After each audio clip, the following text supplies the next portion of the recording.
Bonsoir, moi c'est Warren, je suis jeune étudiant et à mes temps libres, je suis serveur dans un bar. Donc je suis ici pour donner mon témoignage parce que j'ai constaté que dans ma communauté, il y a beaucoup de stigmatisation. Et ce qui s'est passé, c'était une fois à Trècheville. Et ces événements se sont passés en 2016, précisément cette année.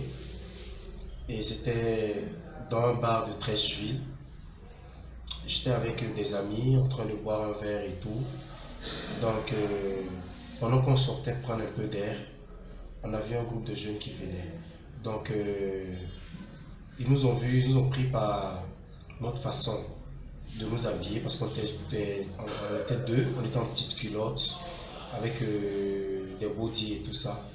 Et quand ils ont vu, ils ont dit: ah, mais ceux-là, c'est des PD. Et le gars, il s'est arrêté et il a dit PD. J'ai dit: mais pourquoi tu dis PD? Moi, je suis pas PD, pourquoi tu m'insultes? Et automatiquement, le gars, il m'a fauché.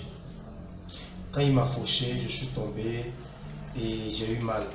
J'étais blessé au niveau du visage et sur mon avant-bras. Donc du coup, j'ai eu recours au commissariat du 2e arrondissement à Trècheville. Et quand je suis arrivé là-bas, il était 2 heures du matin.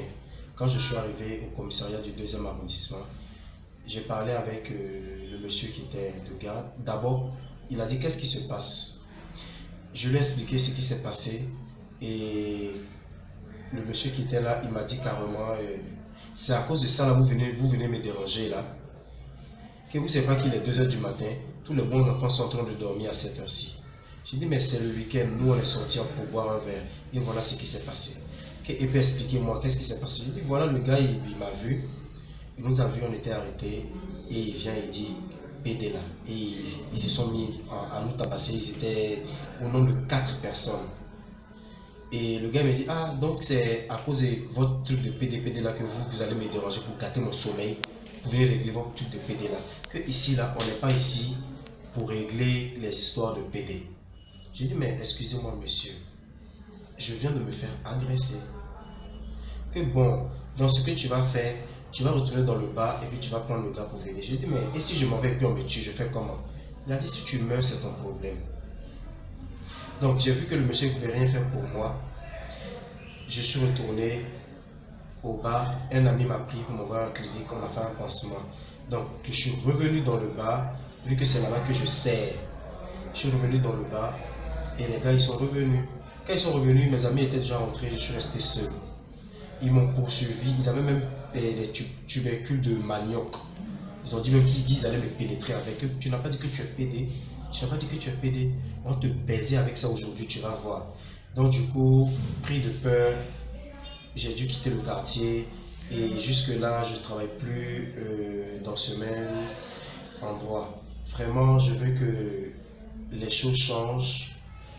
Parce que de plus en plus, on se fait agresser. De plus en plus, il y a beaucoup d'injustices nous concernant. Si aujourd'hui, beaucoup d'entre nous prennent le risque d'aller en Libye, monter dans les bateaux pour partir vers l'Europe, vraiment c'est parce qu'on en a marre. Il s'est passé beaucoup de choses en Afrique ici. Vraiment, il faut que tout cela cesse. Voilà quoi, moi, c'est ce que je demande. Je crie haut et fort, vraiment. Ça, c'était mon témoignage. En tout cas, je veux vraiment que tout cela cesse. Si on a des gens pour nous protéger, cela serait bien. Mais franchement, à l'allure où ça s'en va là, on n'est pas à l'abri. On n'est pas du tout à l'abri, on n'est pas épanoui. Moi, je suis un jeune qui aime la vie, j'aime m'amuser, j'aime sortir. Mais j'ai mon argent et je ne suis pas en sécurité. Donc du coup, je me pose beaucoup de questions. Si j'ai mon argent et que là où je suis là, je ne peux pas dépenser, je ne suis pas en sécurité. Autant rester à la maison. Donc du coup, c'est un peu ça. Je crie haut et fort. Vraiment, je demande aux autorités compétentes de nous venir en aide. De vraiment nous venir en aide. Voilà quoi. Nous, on aime notre pays. On veut rester dans notre pays. On veut s'amuser dans notre pays. Et puis, c'est ça quoi. Voilà. On n'a pas envie d'aller dans d'autres pays pour se cacher ou aller en exil et tout ça. Déjà, on a ces petits soucis-là dans nos différentes familles. Et dehors encore, on va venir nous tabasser, nous taxer de PD, de ceci et de cela, vraiment. Et quand c'est comme ça, quand tu rentres avec une blessure à la maison, tu as du mal à expliquer comment ça s'est passé. Tu es obligé de mentir. Voilà, voilà, voilà, voilà. Parce que tu te dis quoi? Si je dis à la maison que, ah, on m'a tapé parce que dehors là-bas, on m'a dit que je suis PD. Et du coup, tout le monde va se dire, mais attends, ah, c'est ça, on a dit, oh. On a dit, et au lieu d'avoir leur soutien, tu as en retour, tu as des préjugés et vraiment, c'est pas facile. C'est pas du tout facile. Donc, moi, je vous demande pardon, je demande pardon à tous ceux qui écoutent ce témoignage-là, vraiment. S'ils ont les bras hauts, qu'ils nous aident. Donc, voilà, c'était mon témoignage. Voilà, en la personne de Warren, jeune étudiant à l'université de Cocody et serveur à mes temps perdus. Je vous remercie.